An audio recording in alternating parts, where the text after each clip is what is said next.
In the first part of this problem, we're trying to find out the asset turnover. The asset turnover has to do with how many times per year your assets turn over.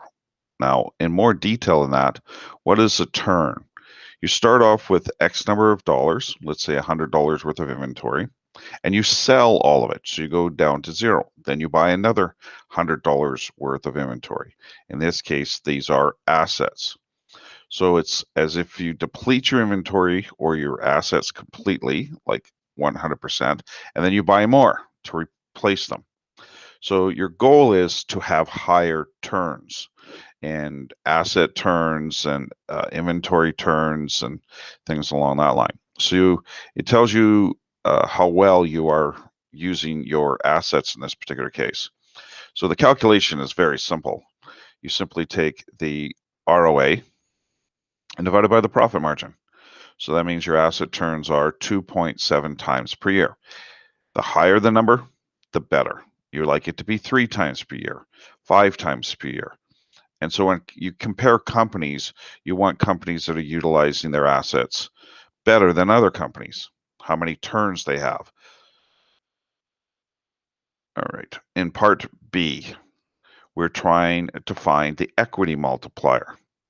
Again, a fairly simple calculation where you're taking the value of the assets, which is treated as a percentage in this case, 100%, and you are subtracting the debt portion. So that would, of course, give you the equity portion. So if it's 60% debt, there's 40% equity.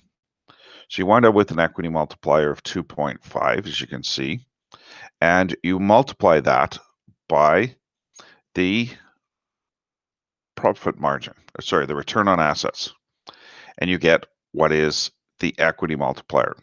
What that represents is for every dollar that you put into equity, you'll get a return of 33.75%. So if you invest $10, you'll get $3.3738.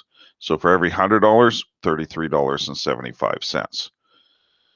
Finally, we take for the equity multiplier in a different way, or we do it again.